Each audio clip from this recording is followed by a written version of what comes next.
Hello and welcome to the Rider Rumblings podcast playoff edition, as the West Final is now here. This is episode 185 with Taylor Shire and Darrell Davis, and we're talking about the Saskatchewan Roughriders getting set to host the BC Lions in the West Final for the first time ever.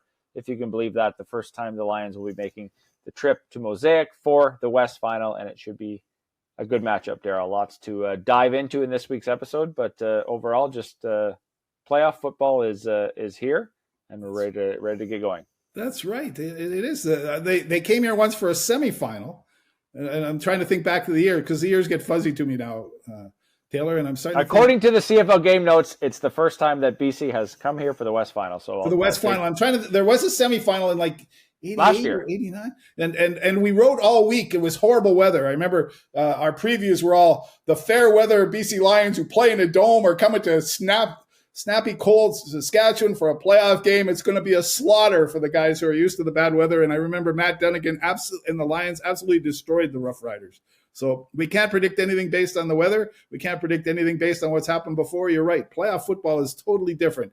It's the team we kind of thought we would see coming to Regina. And probably, if you really drilled right down, the team that the Rough Riders would rather play based on their past performances this season. Don't you think? Yeah, and going back to that, the Riders have only hosted the West Final 4 times. Yeah. So you have to look at those matchups. There's not a lot of options for the BC Lions to come here because the Riders haven't been that good. First time since 19 that the Riders will be hosting the West Final. And yes, BC getting by Calgary, I think, and you wrote about it last week. We talked a little bit about it in last week's podcast. I think that's a good matchup for Saskatchewan because Calgary's defense looked good in the semifinal against Nathan Rourke and company. I thought the defensive line got good pressure on Rourke. I think they sacked him 3 times, and we know the fits that the Stamps defense were causing Saskatchewan earlier in the season. We know the Riders can handle BC's defense, but to me, it'll be all about stopping Rourke. That is the biggest key through the air and along the ground. Yeah, he was their leading rusher, I think, right? With 68 yards. So he's so dangerous that way. And you're right. The Riders lost both games decisively to Calgary this year, but they won 2 easily, not easily, but early in the season against BC, and then lost that one with their backups playing in the regular season finale that the Lions really had to have. So there's a sense of confidence among the Rough Riders. I think, as you alluded to, Taylor, that the Calgary Stampeders probably gave the Rough Riders a view into how they can best stop Nathan Rourke, right? He's such a great quarterback. He does so many things well. And they blitzed him. They took away a lot of his receivers, which is tough. They've got great receiving core. They got a good running back. It's going to be tough. The weakness of the BC Lions isn't their offense. The weakness is still their defense. I know their defense has improved, but I think that's still what if it comes right down to it, I'm thinking if the Rough Riders really have to exploit BC's defense to win this football game. Not so much the other way around. Saskatchewan has a good defense, and I think they'll do well against Nathan Rourke, which is what everybody will be watching. But I really think Trevor Harris and Saskatchewan's offense have to really, really, really take advantage of BC's defense. Yeah, Rourke threw for 223 yards, as mentioned. He was sacked 3 times against Calgary. Had 68 rushing yards, as you said, and Calgary found a way to limit him. They stayed in the game. BC kicked the last-second field goal to win, so it wasn't a blowout, as maybe some thought based on how BC was playing, right? That was their now 7th straight win heading in to this West Final. But if you look back at the previous meetings, I know it was like meaningless in the standings, the last regular season game, but Nathan Rourke played the entirety of it, threw for 386 yards, looked good. And then back in week 7 when these teams met, he had 337 yards and didn't play in the first meeting as Jeremiah Masoli went up against Jake Mayer, if you can remember way back when, and Mayer managed to manage the game well and get Saskatchewan a win. But that is going to be the biggest thing. I think Saskatchewan matches up well at every single position, or maybe better at every single position aside from quarterback. I think Trevor Harris can manage the game better, but Nathan Rourke is more explosive and can produce more of those big-time plays, whether it's through the air, whether it's along the ground. We've seen him rush for big-time touchdowns and whatnot. So I think that is the biggest thing, is that quarterback battle where Saskatchewan's defense really has to keep an eye on Nathan Rourke. Yeah, multifaceted quarterback in Nathan Rourke, isn't he? You know what really impressed me, and we talked about this on an earlier podcast, that Tavon Campbell scoop and score that was denied because of the replay center.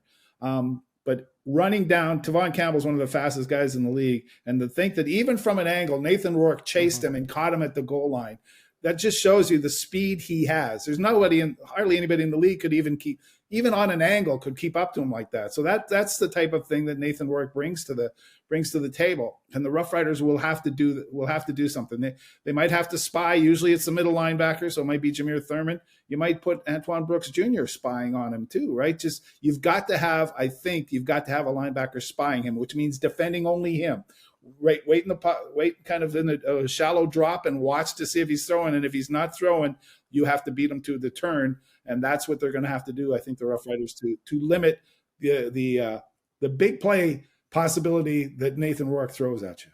Yeah, and catching the ball, Justin McInnes, Keon Hatcher, like those two guys, they need to obviously limit them. That comes with limiting Rourke, but we've seen Justin McInnes burn this team. Last year he went for 200 and some yards.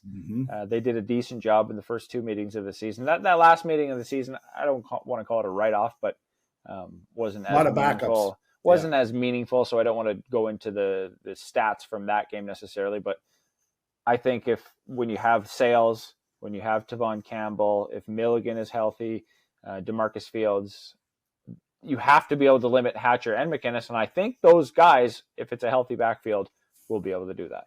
Yeah, as we're recording this is before the Riders return to the practice field, so we're going to see who's healthy, right? Shane Ray probably doesn't come back at defensive end. It doesn't seem like it, but is Roland Milligan back? Do they continue to use C.J. Rivas at safety and Antoine Brooks Jr. as a linebacker, which has been pretty effective, to be honest, juggling those guys around. So the Saskatchewan secondary, with everybody back in place, as you said, Marcus Sales, putting Tavon Campbell back on the wide side of the field, would really help the Rough Riders. They've turned into a decent secondary. Yes, they give up a lot of big yardage, but that's kind of the way this defense is built, right?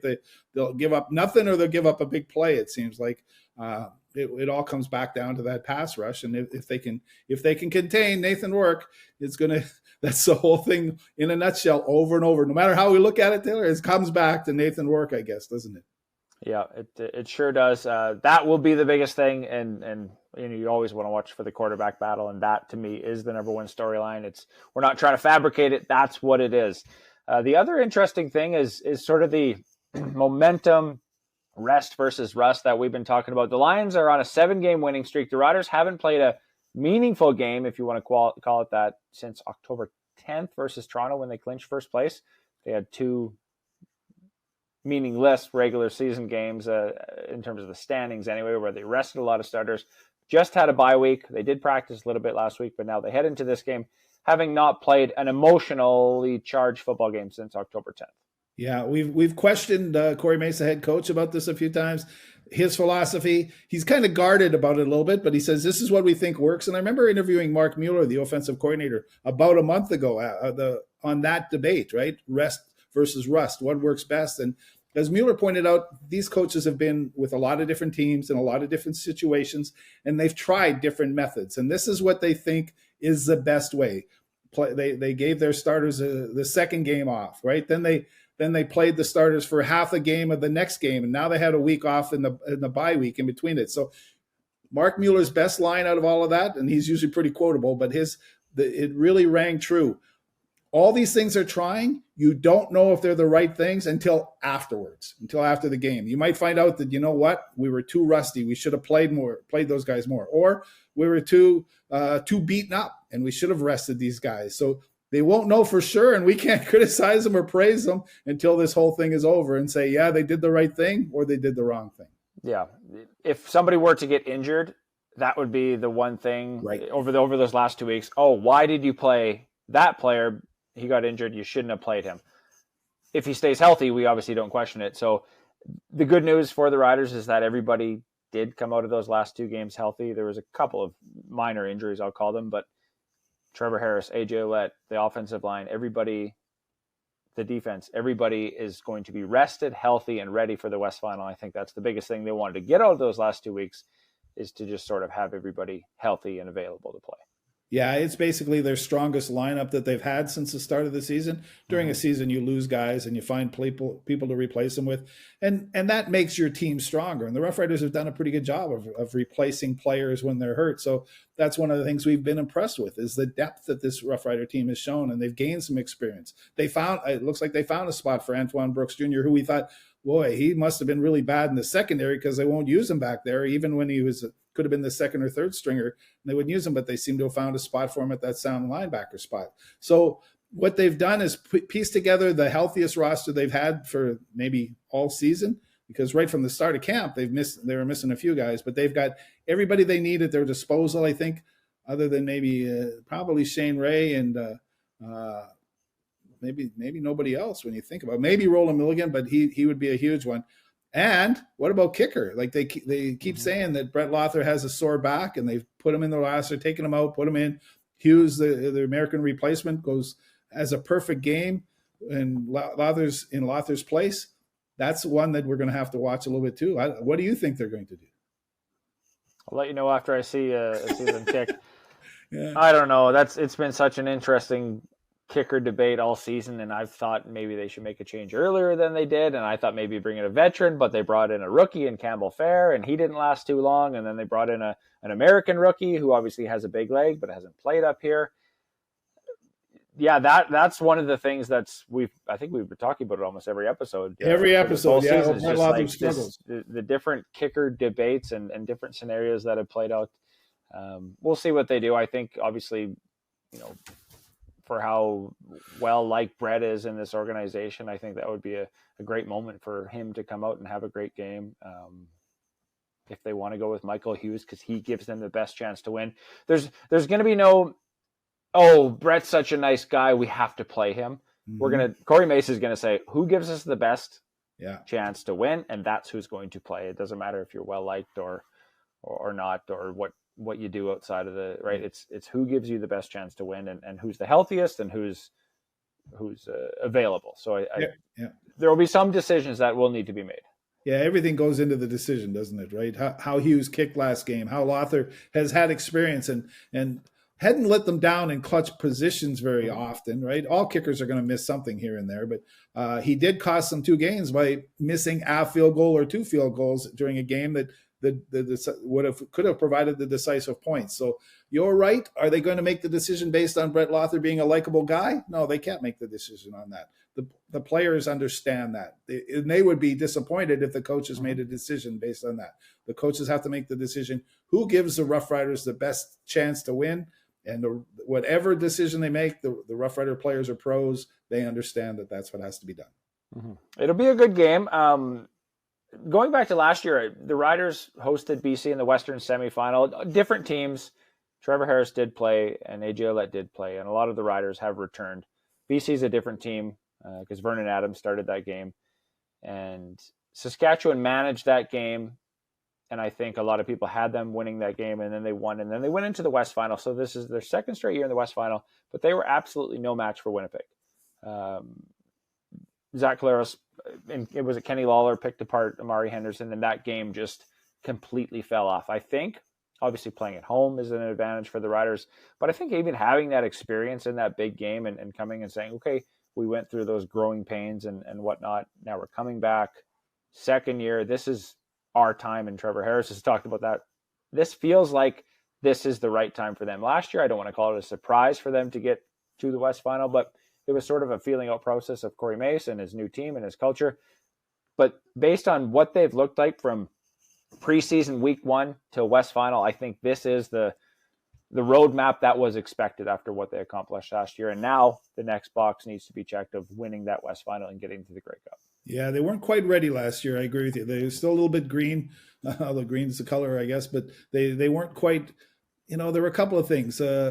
Even the coaching decisions. Remember last season we were criticizing some of the decisions that they weren't prepared quite, and some of them were questionable. We can always question personnel moves and some of the things they're doing, but they're making the moves that they think are the best. But during the game now, I think that their strategies, I know that people love to pick on Mark Mueller, the offensive coordinator, when things go wrong, but I think he's a better coordinator this year. I think Corey Mace has done a much better job of handling the defensive coordinator and game planning, game overseeing, which is a difficult task as the head coach. There are very few guys who do it very, very well. And I can't think of a single spot this year where I was second guessing Corey Mace's strategies. So I think they are ready, Taylor. I think that last year losing, if you only lose once in a while, it should teach you how to win. If you're losing all the time, it gets contagious, I think. But the Riders have lost a couple of times and have learned from it, I believe, including last year's West Final.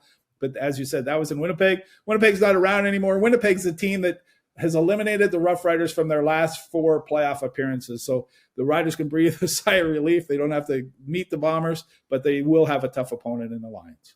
Yeah, BC is obviously coming in strong, coming off that win against Calgary. Looking at the East, you mentioned Winnipeg, closer than I thought it might have been against Montreal. Especially after halftime, right? After halftime, yeah, I was like, okay, this is kind of what we thought.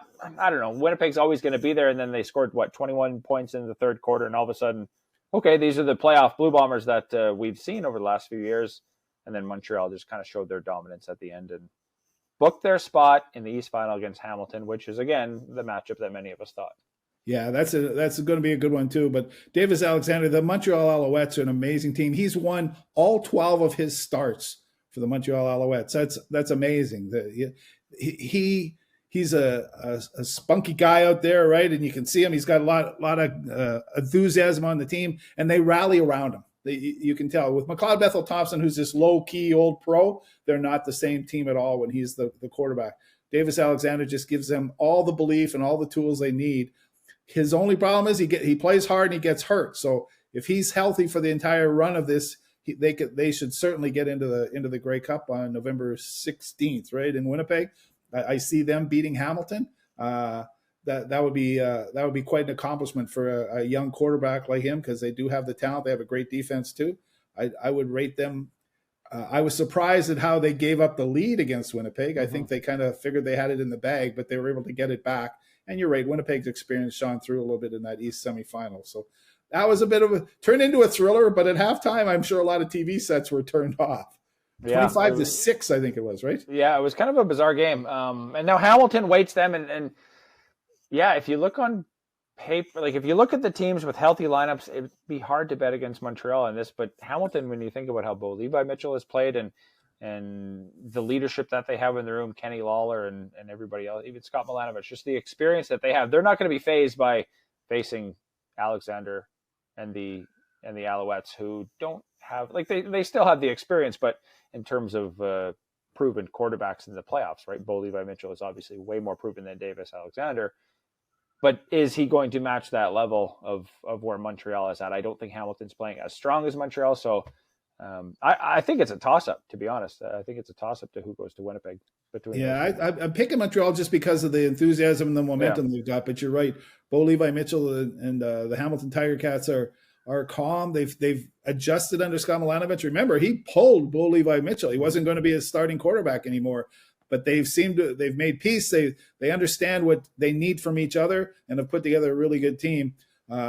Kenny Lawler, playoff time, man, how do you bet against him? What a great receiver he is. I think he's the best in the league. There might be stats that say otherwise this year, but I wouldn't want to be going against him. But I think Montreal's defense is as good as anybody's at stopping Bo Levi Mitchell and Kenny Lawler. So that'll be the East Final, and then, of course, the West Final, as we just previewed. But there's also another big football game on Saturday between the Regina Rams and Saskatchewan Huskies in the Hardy Cup for the second straight year. Yeah, I think that's going to be a great one. Saskatchewan outscored Regina. They only played once in the regular season, which is weird to me that the two closest rivals basically only play once. Their schedule maker must do the same, must be the CFL schedule maker, because I've criticized him a few times, or them. And in that game, Saskatchewan outscored Regina 10-0 in the fourth quarter to win 22-20. So I think ever since then, Regina's been itching for a chance. They almost blew it, man. I was at that game against Manitoba. I didn't see the Saskatchewan game. I saw that they beat UBC quite handily, but watching the Rams against the Bisons, double overtime, exchanging field goals.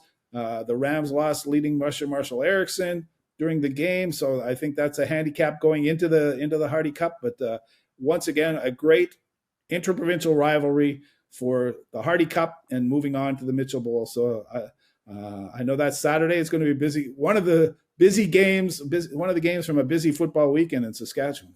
Mm-hmm. And then obviously the Mitchell Bowl after that, and then the Vanier Cup at Mosaic Stadium in just a few weeks' time. So a lot of good playoff football. And speaking of the Rams, like going back to last season, I would call the Hardy Cup an upset when Regina beat the Huskies. This year, I don't know. I think that the Rams have, again, proven that this is their time to continue to build on what they've already established. And I wouldn't call it an upset if they beat the Huskies this year. Yeah, it's kind of a 50-50 thing, isn't it? Regina finished second to Saskatchewan in the playoffs, but Saskatchewan has some great weapons, Daniel Weeb and company. But so did Regina. They put in Christian Katende after to back up Marshall Erickson doesn't really put them at a huge disadvantage anymore. So an upset, whoever wins it, that's what can happen, right? Like the Hilltops, you would have said in June Prairie Football Conference you would have said they were the underdogs against Regina Thunder, who was playing host to the PFC final, and the Hilltops come out on top. It's these Regina Saskatoon rivalries where it's played. They know each other so well. They know the coaching staffs. They know where they're playing. There's no upset when it's two Saskatchewan teams. They run great football programs, and it's just fun to watch them. So I don't know. You're right. If Regina wins, is it an upset? Maybe. If Saskatchewan wins, is it an upset? Maybe. I don't know. It's a great toss-up and a great game. Well, some good football to watch this weekend. That'll do it for episode 185 of the Rider Rumblings podcast. Darrell, thanks as always for joining, and have a good week.